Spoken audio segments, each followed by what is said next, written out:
সমগ্র পৃথিবীর মানব মণ্ডলীকে আল্লাহ ডাক দিয়ে বললেন, হে নবী তুমি বলে দাও, হে নবী তুমি বলে দাও, আমি শুধু তোমাদের মুসলমানদের জন্য নবী নই, ইন্নী রাসূলুল্লাহি ইলাইকুম জামিআ, আমি সমগ্র পৃথিবীর মানব মণ্ডলীর কল্যাণের জন্য দুনিয়াতে এসেছি। বলুন সুবহানাল্লাহ।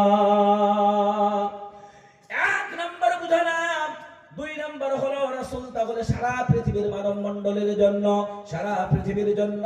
এবার আসুন কোরআন শরীফ। কোরআন শরীফ আমরা পড়ি, কোরআন শরীফ আমরা সিনায় রাখি, কোরআন শরীফের আমরা তরজমা করি।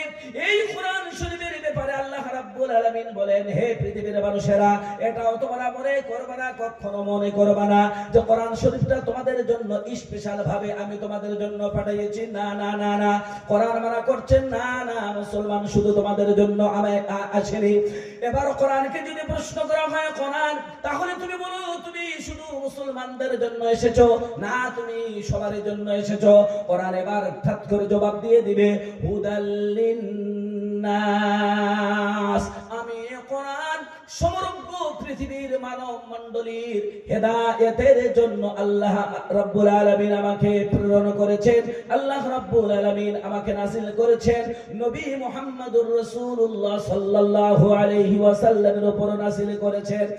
নবী যেমন সমগ্র পৃথিবীর মানব মণ্ডলীর জন্য, তেমনি করে কোরআন শরীফ হলো সমগ্র পৃথিবীর মানব মণ্ডলীর জন্য হেদায়েতের জন্য। কে শিক্ষা দিলেন আমাদেরকে? এবার আসুন এক নম্বর বিশ্লেষণ করি। আল্লাহ রাব্বুল আলামিন যে বলেছেন, হে পৃথিবীর মানব মণ্ডলীগণ শোনো, তোমরা তোমাদের পিতামাতার সঙ্গে অবাধ্যতা করবা না, তোমার পিতা মাতার সঙ্গে তোমার ইহসান করবা, ভালাই করবা। রাসূলুল্লাহ সাল্লাল্লাহু আলাইহি ওয়াসাল্লাম মসজিদের নববীতে বসে আছেন।